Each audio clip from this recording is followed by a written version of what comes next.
Welcome to Khyati connects. నేను మీ విద్య.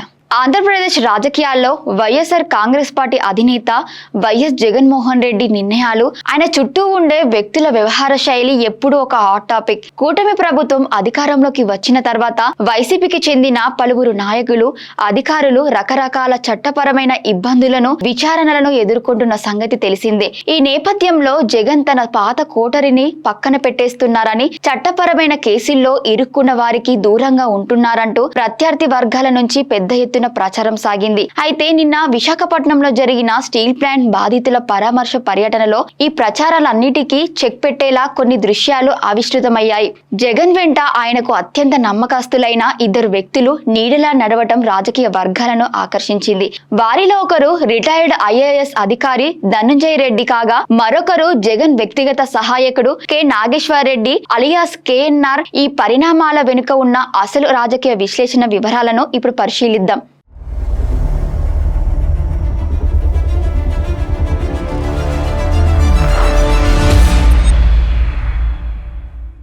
గత కొంతకాలంగా ఆంధ్రప్రదేశ్లో సాగుతున్న మద్యం పాలసీ విచారణ లేదా లిక్కర్ కేసులో జగన్ వ్యక్తిగత సహాయకుడు కె నాగేశ్వర్ రెడ్డి పేరు ప్రముఖంగా వార్తల్లోకి వచ్చింది. సిట్ అధికారులు ఆయనను పిలిపించి పలు దఫాలుగా విచారించడంపై తెలుగుదేశం అనుకూల మీడియాలో కథనాలు వండారు.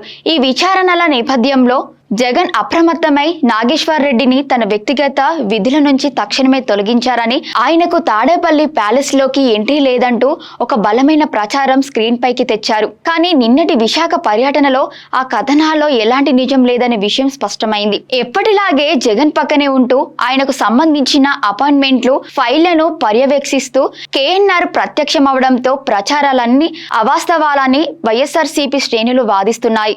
ఇక ఈ పర్యటనలో అందరినీ అత్యంత ఆశ్చర్యపరిచిన అంశం రిటైర్డ్ ఐఏఎస్ అధికారి ధనుంజయ రెడ్డి కూడా జగన్ పక్కనే కనిపించడం. వైఎస్ఆర్సీపీ 5 ఏళ్ల పాలన కాలంలో సీఎంఓలో అత్యంత పవర్ఫుల్ పర్సన్ గా జగన్ కు కుడిభుజంగా ధనుంజయ రెడ్డి వ్యవహరించిన సంగతి తెలిసింది. అయితే ప్రభుత్వం మారిన తర్వాత మద్యం కేసు ఆరోపణల కింద సిట్ అధికారులు ఆయనను అరెస్టు చేయడం, దాదాపు 3 నెలల పాటు ఆయన జైల్లో గడపడం జరిగింది. ఇటీవలే ఆయన కోర్టు నుంచి బెయిల్ పై విడుదలయ్యారు. సాధారణంగా జైలుకెళ్లి వచ్చిన అధికారులను లేదా నాయకులను రాజకీయ పార్టీలు కాస్త దూరం పెడతారనే అంచనాలు ఉంటాయి. కానీ జగన్ మాత్రం ధనుంజయ రెడ్డిని తన పక్కనే ఉంచుకొని విశాఖ పర్యటనకు తీసుకెళ్లడం ద్వారా తాను ఎవరికి భయపడడం లేదని, కష్టాల్లో ఉన్న తన అధికారులకు అండగా ఉంటారనే సంకేతాన్ని పంపినట్లు విశ్లేషకులు భావిస్తున్నారు. ఇక్కడ మన వీడియో చూస్తున్న వీక్షకులందరికీ ఒక ముఖ్యమైన ప్రశ్న: చట్టపరమైన కేసులు లేదా విచారణలు ఎదుర్కొన్నప్పటికీ తన పాత బృందాన్ని పక్కన పెట్టకుండా జగన్ ఇలా వెంటబెట్టుకొని తిరగడంపై మీ అభిప్రాయం ఏంటి? ఇది ఆయన లీడర్షిప్ కు బలాన్ని ఇస్తుందా లేదా బలహీనతగా మారుతుందా? ఇప్పుడే మీ ఆలోచనలను కింద కామెంట్ సెక్షన్ లో టైప్ చేయండి. ఈ పరిణామంపై రాజకీయ విశ్లేషకులు జగన్ వ్యక్తిత్వ శైలిని విశ్లేషిస్తూ ఒక ప్రధానమైన వాదనను తెరపైకి తెస్తున్నారు.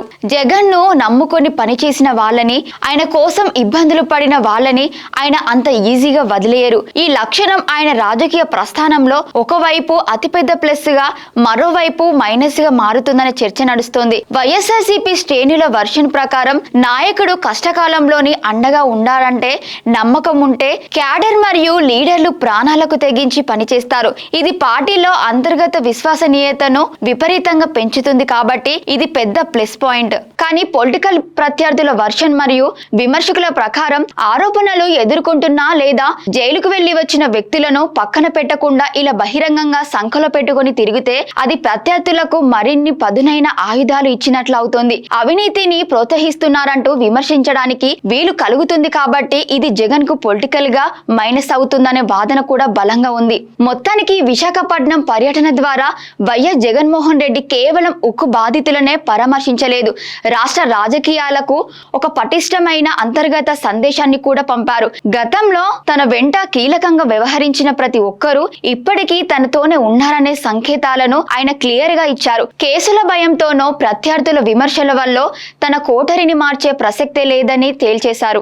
రాజకీయ విశ్లేషకుల అంచనా ప్రకారం రాబోయే రోజుల్లో ఈ పాత బృందం పార్టీ వ్యవహారాల్లో మరింత యాక్టివ్ అయ్యే సూచనలు కనిపిస్తున్నాయి. ఈ మిషన్ లాయల్టీ వ్యూహం కూటమి సర్కార్ విమర్శలకు తట్టుకుని జగన్ కు ఎలాంటి ఫలితాలను ఇస్తుందో చూడాలి. తనను నమ్ముకున్న వారిని అంత ఈజీగా వదిలిపెట్టని జగన్ మార్కు నాయకత్వ శైలిపై, అలాగే ధనుంజయ రెడ్డి కేఎన్ఆర్ల రీఎంట్రీపై మీ అభిప్రాయాన్ని కింద కామెంట్ లో తప్పకుండా తెలియజేయండి. మరిన్ని తాజా ఆసక్తికర రాజకీయ విశ్లేషణల కోసం చూస్తూనే ఉండండి ఖ్యాతి కనెక్ట్స్.